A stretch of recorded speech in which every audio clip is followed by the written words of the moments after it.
বৰ্তমান social media নিউজত web পৰ্টেলবিলাকত এটাই কথা চলি আছে, সেইটো হ'ল নগাঁও মাছ। আৰু তাৰ মাজতেই শিৱসাগৰৰ কিছু লোকে ভিডিঅ' বনাইছে যে নগাঁৱৰ মানুহক চাই ল'ম, নগাঁৱক দেখুৱাই দিম, নগাঁৱৰ মানুহক দেখুৱাই দিম, এনেধৰণৰ ভিডিঅ' বনাইছে।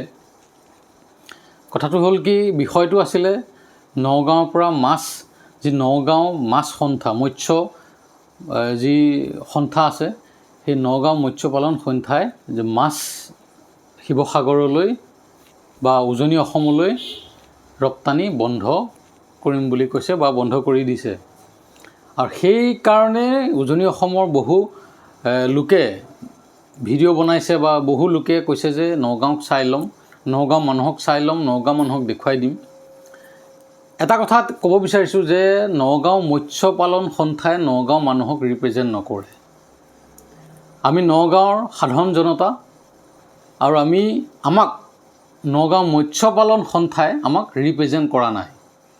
সেই মৎস্য পালন সন্থাৰ দুআষাৰ কথা বা তেওঁলোকৰ কথা আমাৰ কথা নহয়। মৎস্য পালন সন্থাত কোন আছে, সভাপতি কোন, সম্পাদক কোন, কেনেকৈ গঠিত হ'ল, মানে সেই গোটেই কোনো আদিয়ন্ত আমি একো বুজি নাপাওঁ। সেইবোৰত আমি কোনোদিন সোমাবলৈ যোৱাও নাই।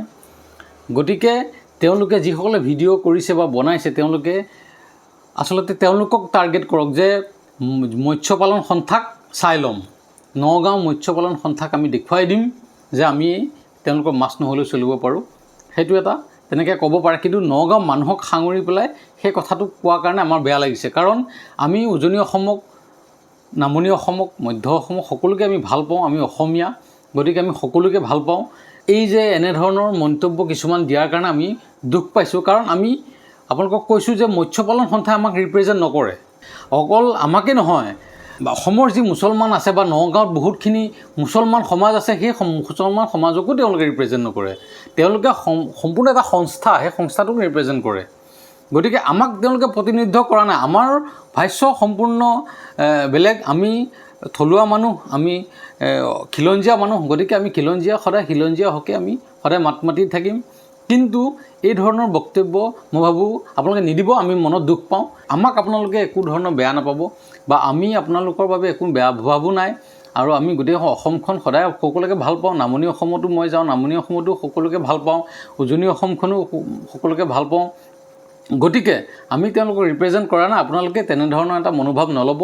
আপোনালোকে যদি কিবা ভিডিঅ' বনায় বা কিবা হুংকাৰ দিবলগীয়া হয়, তেতিয়াহ'লে আপোনালোকে কওক যে নগাঁও মৎস্য পালন সন্থাক আমি চাই ল'ম বা নগাঁও মৎস্য পালন সন্থাক আমি দেখুৱাই দিম যে তেওঁলোকৰ মাছ নহ'লে আমি চলিব পাৰোঁ। তেনেধৰণৰ নিশ্চয় দিব পাৰে বা তেনেকুৱা কৰিব পাৰে। আমি নিজেও সেই মাছ আমি নিজেও নাখাওঁ। আমি খুব বেছি ঘৰত বা এটা ডাঙৰ অনুষ্ঠান হ'লে যেতিয়া সৰহকৈ মাছ প্ৰয়োজন হয়, তেতিয়া পাবলৈ অলপ অসুবিধা হয়, তেতিয়া আমি তেনেধৰণৰ মাছ আমি আনোঁ। কিন্তু সেই মাছ আমি ঘৰতো ব্যৱহাৰ নকৰোঁ। আমি সদায় সেই থলুৱা মাছে ব্যৱহাৰ কৰোঁ। পুখুৰী মাছেই সদায় খাওঁ কিনি পেলাই। কিন্তু এই এনেধৰণৰ অন্ধ্ৰপ্ৰদেশৰ বা বাহিৰৰ পৰা অনা সেই মস্ত চালানী মাছ আমি সদায় নাখাওঁ। সেয়া মাছ আমি হয়তো বছৰৰ মূৰত এদিন খাওঁ। গতিকে সেই বস্তুটোক লৈ আপোনালোকৰ কি প্ৰভাৱ পৰে নপৰে আমি নাজানো, কিন্তু নগাঁৱতে তেনেধৰণৰ মাছ আমি সদায় ব্যৱহাৰ নকৰোঁ।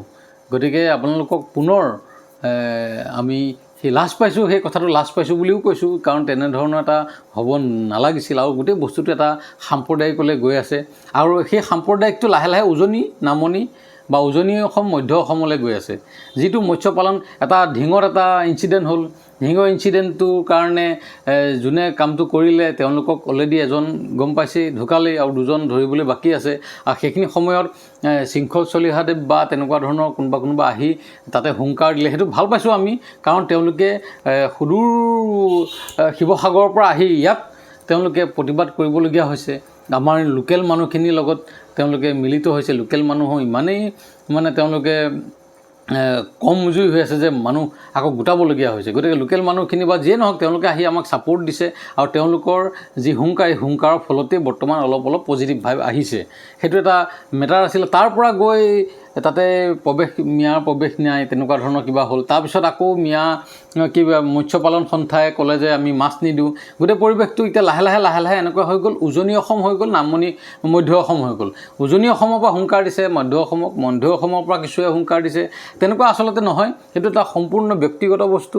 কাৰণ মৎস্য পালনটো মই আকৌ কৈছোঁ যে আমাৰ নগাঁও সমাজক বা নগাঁও প্ৰত্যেকজন সাধাৰণ মানুহক ৰিপ্ৰেজেণ্ট কৰা নাই। সেইটো এটা সংস্থা, তেওঁলোকৰ কোনোবা সভাপতি হৈছে, কোনোবা সম্পাদক হৈছে, তেওঁলোকে সকলোৱে মাছৰ ব্যৱসায় কৰে, চব মিলি পেলাই এটা সংস্থা গঠন কৰি লৈছে। গতিকে তেওঁলোকে কৈছে যে আমি তেনেধৰণৰ মাছ আমি শিৱসাগৰলৈ বা উজনি অসমলৈ নিদিওঁ। সেইটো এটা বেলেগ মেটাৰ, কিন্তু এইটোৰ লগত এইটো কোনো কানেকশ্যন নাই। গতিকে মই অনুৰোধ কৰিলোঁ, আকৌ ক'লোঁ যে আমি উজনি অসমক যথেষ্ট ভাল পাওঁ, মধ্য অসমৰ। গতিকে উজনি অসমৰ যিসকলে তেনেধৰণৰ ভিডিঅ' বনাইছে তেওঁলোকক অনুৰোধ কৰিছোঁ যে তেওঁলোকে নক'ব যে মধ্য অসমৰ মানুহক চাই ল'ম, নগাঁও মানুহক চাই ল'ম, নগাঁও মানুহক দেখুৱাই দিম, তেনেধৰণৰ নক'ব। তেওঁলোকে আমাৰ মনত দুখ লাগে। আমি সকলো আছোঁ। আপোনালোকৰ যিটো ভিজন বা আপোনালোকে যিখিনি বিচাৰি আছে সেইখিনি আমিও বিচাৰোঁ যে থলুৱা যিখিনি মানুহ, অসমীয়া হওক, মুছলমান হওক, যিখিনি থলুৱা মানুহে সদায় দপদপনিটো চলক, বাংলাদেশী মূলৰ কোনো নাহক, সেইটো আমিও ভাবোঁ।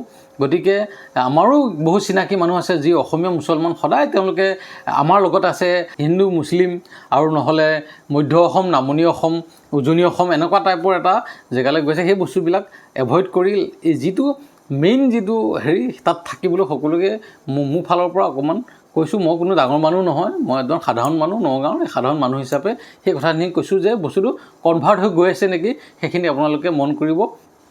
ধন্যবাদ।